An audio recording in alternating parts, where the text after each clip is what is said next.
Oh, hey, how's it going? This is Webby, not Eddie, and today I am at the Wolverine Pickleball Warehouse, and I'm here to get some private pickleball lessons from a pro. Oh yeah. And the pro that I'm getting lessons from is somebody that was in a recent episode of Webby versus Everybody, and not only did he beat me at half court versus full court, he also beat me pretty bad while using a ping pong paddle, and I was using a pickleball paddle, so I figure if I can't beat him, get some training from him. So today I'll be getting some coaching from the one and only Zane Navratil. Hey guys, this is Zane Navratil here. I just watched Webby play John in Webby versus Everybody, and I think we're going to touch a little bit on ground strokes, maybe get them tuned up for the next Webby versus Everybody singles match, and then I think we'll probably just do some other standard things. We'll work on the dink a little bit, work on the volley. I'm looking forward to it. Let's just work it just for a sec from the kitchen. What do you say? We'll go straight ahead on the dink.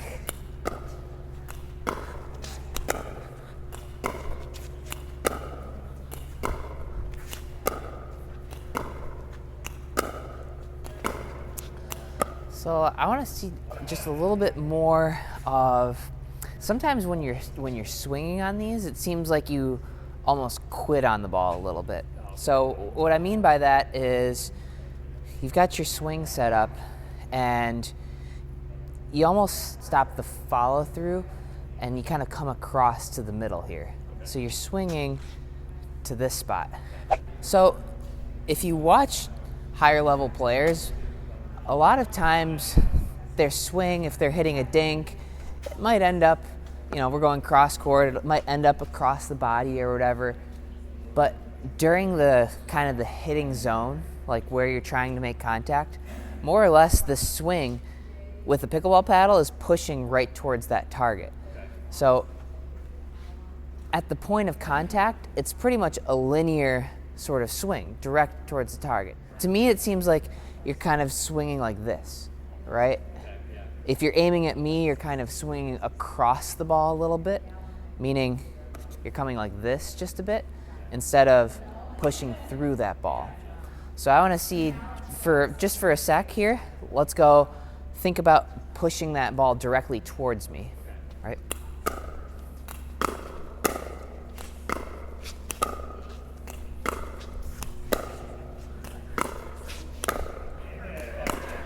Nice, there it is, a little better on the backhand.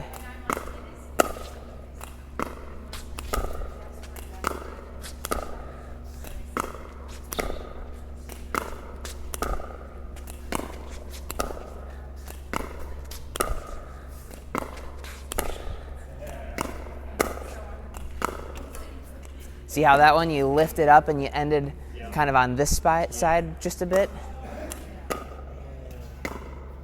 You came across that one. Because when you come across, it's kind of hard to tell how much of the ball you're gonna catch. Meaning, like, if I really whip across this ball, maybe I don't hit it quite as clean, or maybe I hit it maybe I hit it a little harder than I was actually anticipating, right? Because you have to moderate. So if I go like that, right? If I'm slicing kind of across the ball, it's hard to tell just how much pop you're gonna get, right? Where here, if I'm pushing straight through, I know exactly how hard I swing. That's gonna be the output of how hard the ball is gonna come off, right? So sometimes on that backhand, when you're either putting them in the net or you're hitting them a little bit too far, it's because you're kind of coming across like this. So let's get that swing pushing straight towards me. There we go.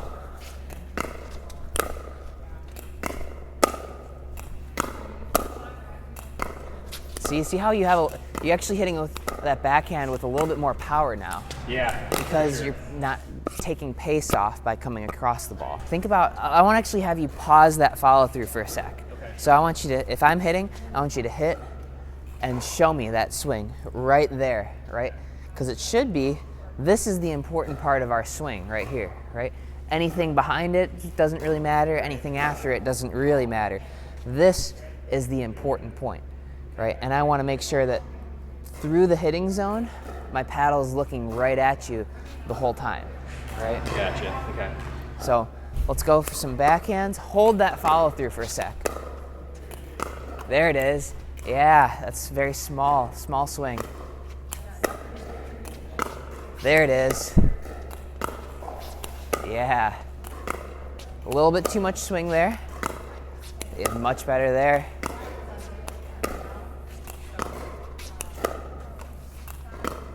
That's looking much better. There we go. That seemed to make sense a little bit more. Go ahead.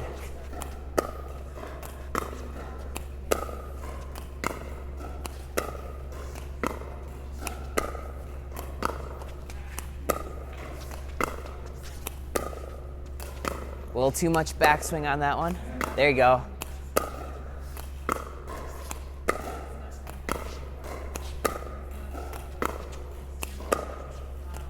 Yes, this is looking way better. Does that make sense? You've just compacted the swing a lot more right there. Because if you watch some of the best players, right, on the dinks, Steve Deacon comes to mind for me. He never looks like he's really doing anything, you know, but he hits that ball, and you don't really need much of a swing to make this ball go 8 feet in front of you, right? It's super compact and it's super good. The guys who are the best dinkers are the ones that look like they're not really even doing that much. When the ball gets sped up, you know, sometimes there's plenty of motion there. But when you're trying to hit these touch shots, that's where it's a little more important to be almost as minimal as you can, right? You know, tennis, you need these elaborate strokes to generate topspin and make the ball go 80 plus feet, right? Here, we want to actually strip it down to the least we can possibly do. So let's go for some backhand to backhand here. Same idea. I want to still see that we're going to a different target, right? We're not going straight ahead, but I want to see that paddle pretty much pushing straight ahead. There you go. A little too much backswing on that one. There you go. Way more compact. Nice. There it is. I don't know if you noticed, but sometimes on that forehand, when you have a backswing, well, then you have to slow the swing down, right? That's where I see you come in and go to the kind of this number, do this sort of number, right? You ease up a little bit. I'm not really lifting much with the upper body. It's kind of moving. I'm basically more or less just moving from that shoulder hinge. There it is.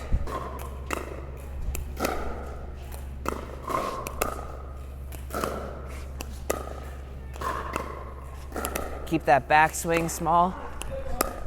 Think about getting that paddle looking at me as soon as you can, right? Get that.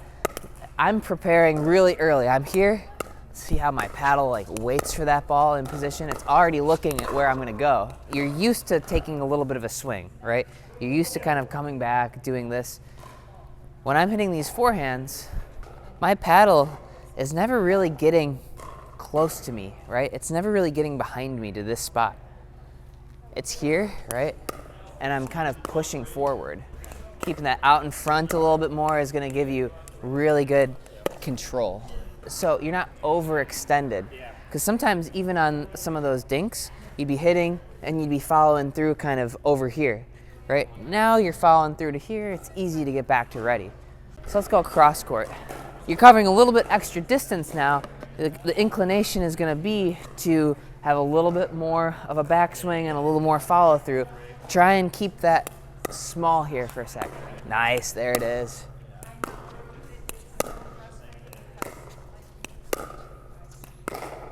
This is looking good, nice and consistent. He's grinding me down. There it is. You're not missing anymore. You're not missing anymore. I love it. I can't beat you. So to recap what we just did on the dink, Webby, what you were doing before was kind of swinging across the ball. And so what we changed was we started almost more pushing towards the ball, eliminating backswing and eliminating follow through and just kind of stripping the dink down to the bare minimum that you need to do. If you watch the best players, some of them have a little bit extra, but through the hitting zone, they're very, very simple. There's not a lot of moving pieces. I think you're probably going to be having, if I had to guess, the same sort of issue with your volleys a little bit. what I'm assuming is, and what I saw just a little bit of, is still slight little extra motion, a little bit of slice. Okay.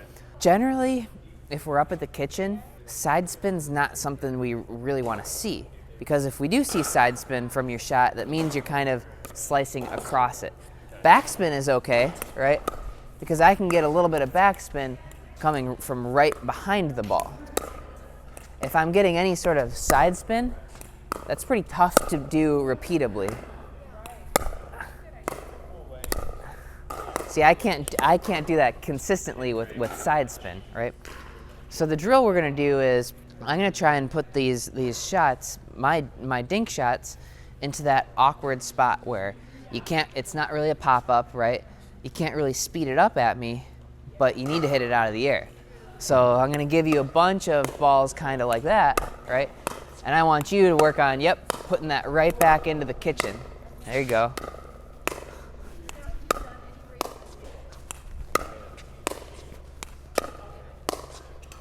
So that paddle seems like you're still kind of changing the location as the ball is coming to it.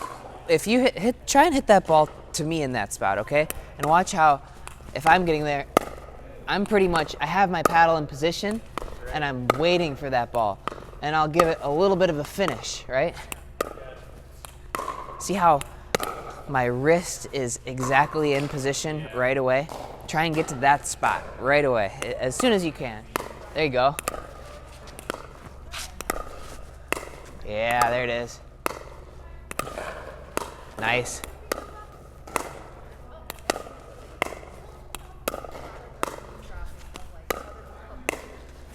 That was actually a good swing.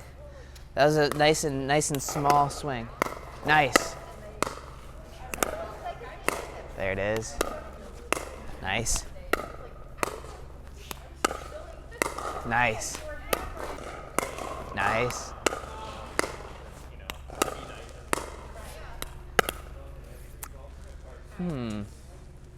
I have an idea.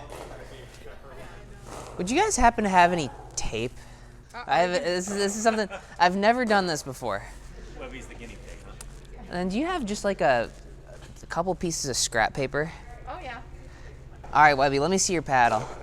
Do you mind if I do something to it? Go for it. All right. All right, so Zane is cooking up an idea here. Something different. Okay.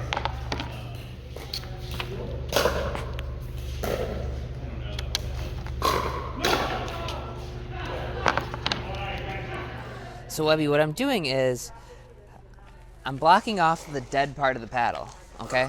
I noticed when we were just hitting that you were actually hitting a whole bunch of balls right near the throat of that paddle. And I don't know if I couldn't tell whether you could feel that or not, okay? So now I'm gonna give this to you, and this is like my little origami project.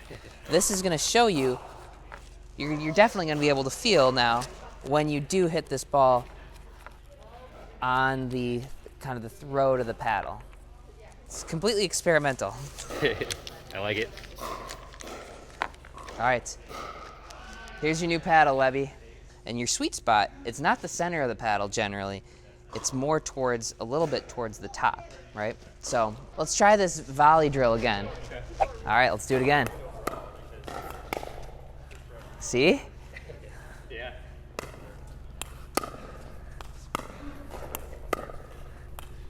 There you go.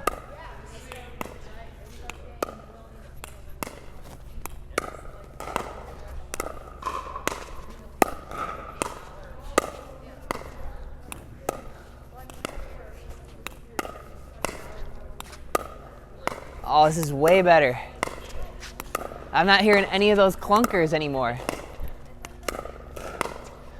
Yeah, I think this is forcing you to kind of think about that contact point a little bit more, because the only ones you were really missing after we started making the swing a little bit smaller were the ones that you were hitting around here in the dead spot of that paddle, right? So let's go back to that volley drill now again, okay? I'm gonna hit them to your feet about, and try and take these out of the air.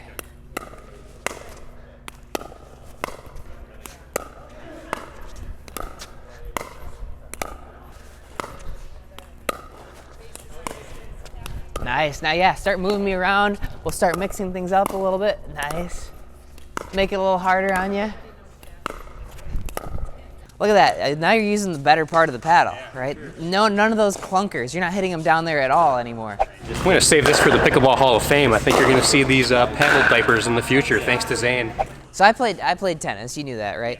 And so I was on a tennis team, and I could actually, believe it or not, hit the ball a lot harder than almost anybody on my team. Even though I was way scrawnier, I could hardly do a pull up, like all that type of stuff, right? Well, that's because, you know, while I'm not super strong, I have pretty good rotational power, and so if we're hitting a ground stroke, I think for me, it starts from the shoulders, right? So if you ever watch me hit ground strokes, I get really turned, right? I get turned. And so from there, from this spot, well, now I can unleash my hips, my torso, and my arm all at once, right? Golfers, kind of the same way. They're here. They rotate with the shoulders, all that type of stuff before they come down. And the same is kind of true of tennis. You almost have your hands moving together to get that extra power. And so sometimes what I saw with you when you were playing against John is you would get some of these ground strokes, these opportunities, and you were hitting them something like this, right? So you're kind of limited in the amount of power I can get here. If I do end up closing up the stance a little bit, well, now you can probably just hear the difference between the two, right? Here's first way, and then here's the second way, right? A whole bunch more. It helps you unleash everything in at one time. And so what basically, long story short, is I saw your other hand is not really helping you out at all, right? So I want to hit some ground strokes back and forth, and I'll try and go to your forehand primarily first. We'll go from the middle of the court, and I want you to try in your backswing to keep this other hand on the paddle, right? So here's a ball coming for me. See how I bring it back together, but then I let it go, right? What do you say? Let's do it. Let's just go right up the middle.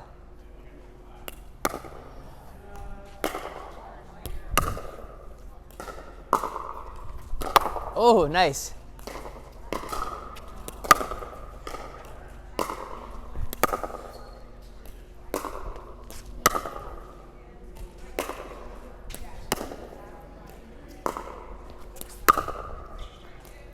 Woo-hoo. Good get. Now that you have like a little bit more power from rotation, you don't need quite as much backswing. You're really bringing it pretty far back.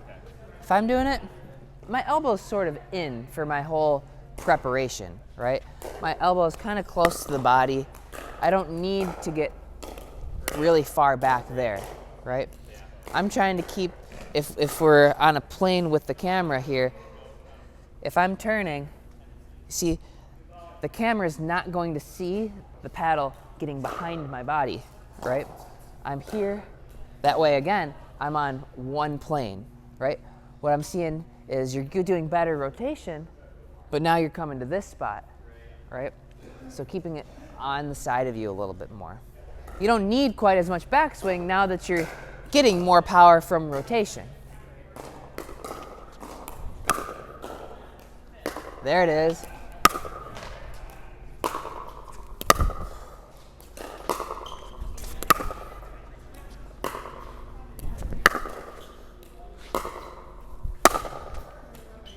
Nice.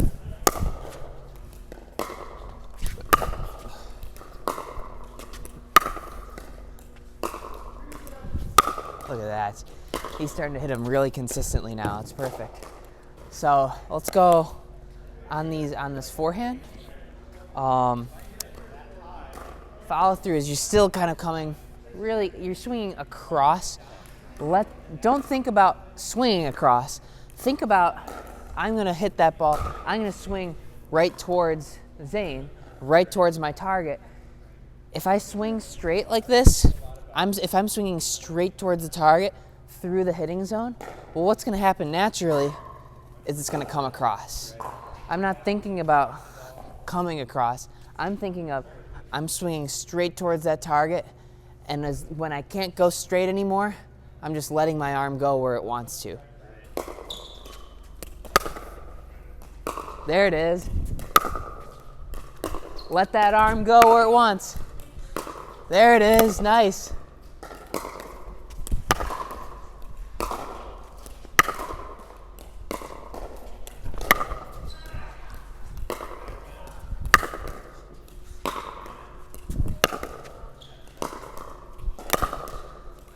Woo! Let's do a little bit of backhand work as well. That forehand's looking more consistent. I've been playing pickleball for over 7 years now.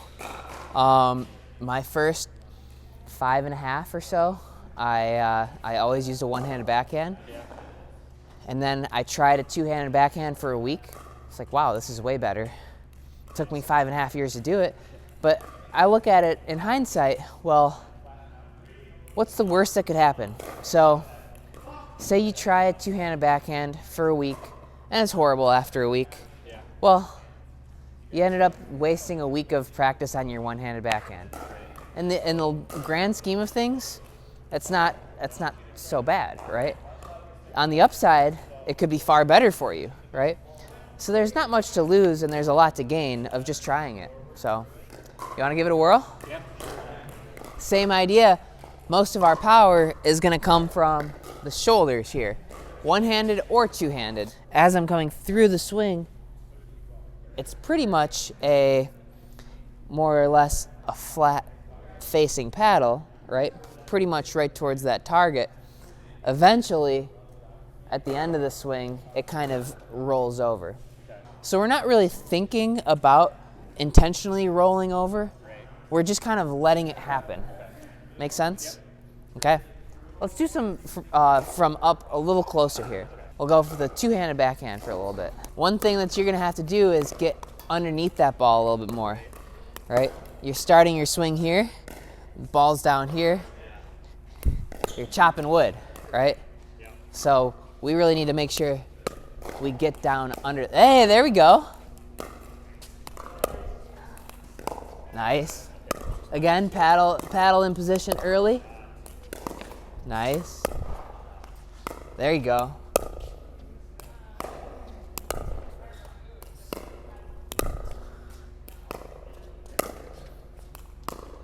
A little lower, a little more lift. There we go.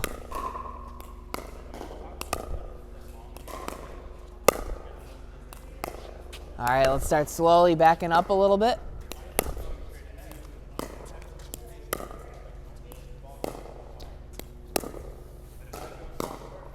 A little bit more low to high. Underneath it, there you go. Nice.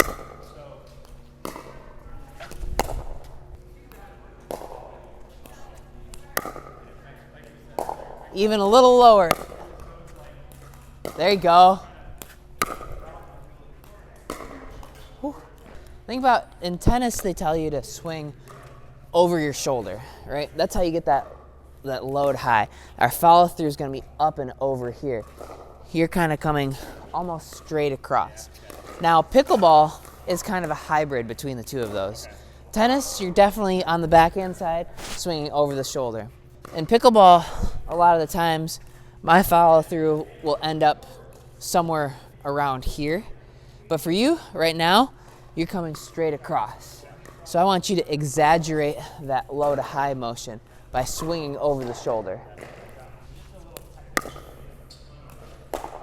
Over the shoulder, let me see it. There it is.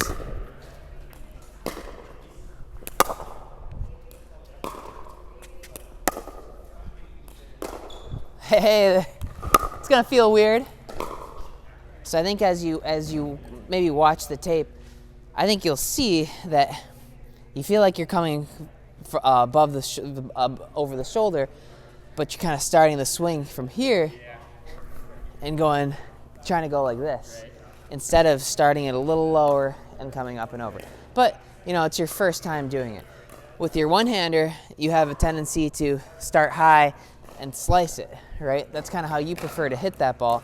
And so it's a totally different motion. So that's something to, think about whether that's something that you want to try. I'd say give it a whirl for a few days. If it's really not clicking with you, you can go ahead and go back to normal. But obviously, I really genuinely think that you can't work on more than one thing per day. So this is going to be a decent chunk of stuff for you to work on going forward. So don't try and do it all in one day. I'm sure at this point you're overwhelmed, right?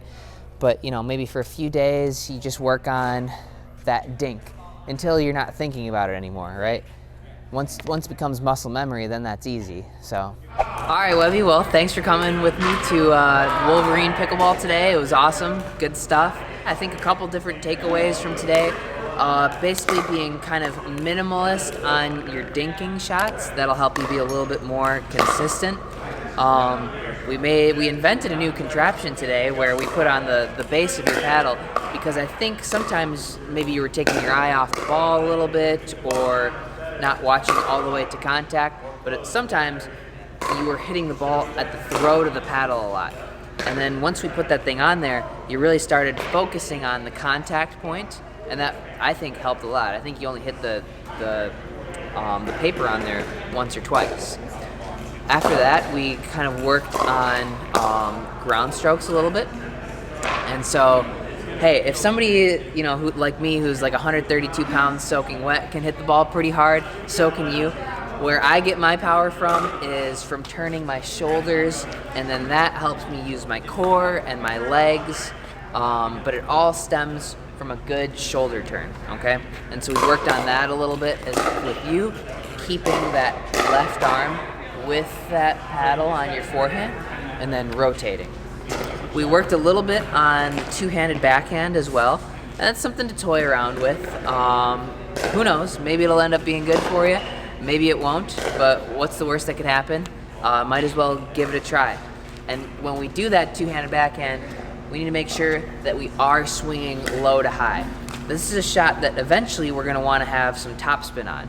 And you're used to hitting a little bit high to low as a slice. So it's going to take some change. It's going to be difficult for you to get underneath that ball and swing up on the backhand. Thank you, Webby, and please make sure to hit me up if you have any questions. Man, that was such an awesome experience. I learned so much great information from Zane. There's a lot of stuff that he went over today that's going to absolutely help my game.